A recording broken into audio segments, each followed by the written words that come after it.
So, like I said, we are gonna watch some glitches. This is a video called 19 Most Iconic and Powerful Glitches in Zelda Breath of the Wild. Let's take a look at it. Now, you guys may be familiar with glitches in Breath of the Wild. I am not. I know very little.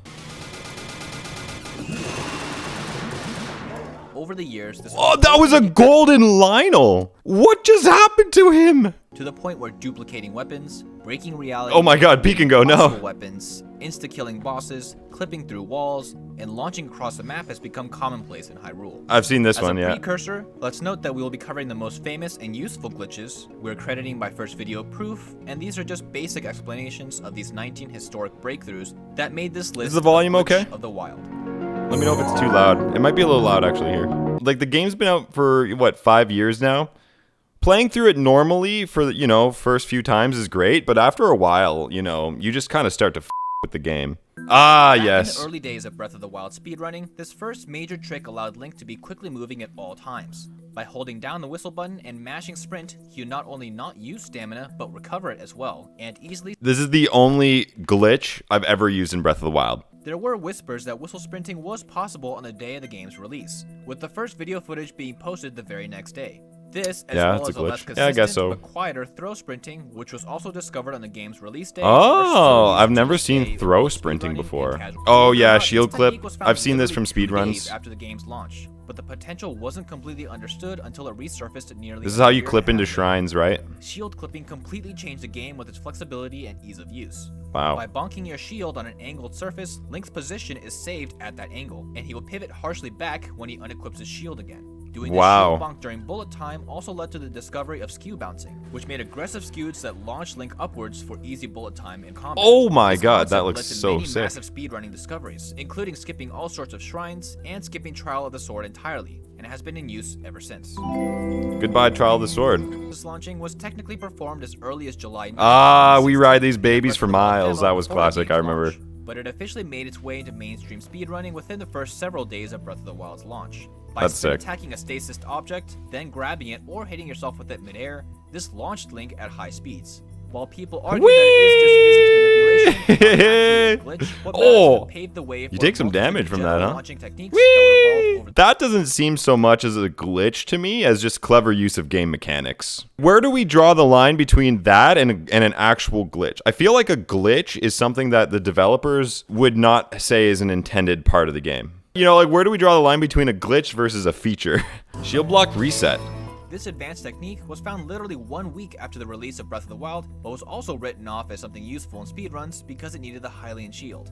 Over a year later, user Yuda repurposed it for something else entirely: combat. By hitting your shield while jumping without breaking it, it would knock you upwards and allow a second jump, giving you enough height for bullet time. Oh, that's cool. I've never seen that. A move that was initially ignored become one of the most useful combat techniques ever created. That looks so sick, dude. Anything with bullet time just looks immediately cool. Fall damage cancel. I've seen this one in speedruns. Tower. This allowed you to fall from any height without the paraglider. I don't know how it works though. Upon impact. By throwing and switching equipment at the last second before you hit the ground, you negate fall damage entirely. While this becomes unnecessary once you get the paraglider, this is still, to this day, invaluable when combined with modern launch techniques. So you go to throw it, and then you swap equipment right at the last second before you hit the ground, and it somehow gets rid of you. Why? Super launch. Shortly after the discovery of stasis launching, people started randomly getting launches with double the speed and distance. Jesus. So fast. Really fast. Like, look at this. How is this launch so fast? It was nearly 2 weeks later that players started to grasp why these super launches were occurring. And it was because opening the paraglider while the game is dropping frame rate from loading multiple objects on screen caused Link to massively increase his momentum. This was researched further, and players developed ways to forcefully induce this lag to make super speed launches a consistent speedrun technique. To this day, it's still used in conjunction with many launching techniques to massively increase launching capabilities. That's cool. Flying machine. While the flying machine was useful for traversing the map without using any resources, people fondly remember this glitch more for the sheer spectacle of flying across the map in this ridiculous contraption. I've never seen this. Oh my god. No fucking way that works. Link upwards infinitely. It's hard to forget it once you've seen it. What? You could do that. I could totally do that one. That looked easy. Glitches to this day because of its high utility. Menu overloading has is this what was this duplication? Streamline setup that now takes about 10 seconds to perform. By having multiple active multi-shot shock bows in a certain area, the game's memory overloads, allowing the player to desync inventory items in beneficial ways. Link just The ability to duplicate and transfer durability of equipment and take advantage of a certain NPC to perform the best rupee farming method in the game has made this one of the most valuable glitches in Breath of the Wild history. Bow spin. There weren't many huge combat discoveries in the game's first year, but Oh my god, are they just at the time constantly was the bow getting spin. shocked By with pressing attack and bow shot while spinning a heavy Urbosa's weapon, Fury? place the active weapon on your back, but the bow in your hands. It was initially passed off as a gimmick until I found its secret combat effects with Great Frost Blades and Great Thunder Blades to perform ice and thunder chaining. Shortly after, I discovered True Freeze Chaining, which is still the only technique in the game that keeps the enemy locked in a frozen state completely, never breaking out of status while getting hit. It seems useful. Daruk's perfect parry. Arguably the most iconic combat trick to this day, Daruk's perfect parry allows a user to use Daruk's protection infinitely over and over. But in order to initiate this trick, you must release CL within 2 frames of the attack or bomb striking Link, making this move not just efficient for combat, but also a show of high skill to perform this timing-specific trick. Oh my This god, technique's 2 versatility frames? got only more and more advanced as time went on, with the addition of perfect Daruk rushes. Dude, this Lionel can't do anything. It's almost sad. Oh, here, bullet time bounce, classic. I do want to try bullet time bounce for sure. Techniques in Breath of the Wild at this point, but none as game-changing in terms of speed and distance as bullet time bounces.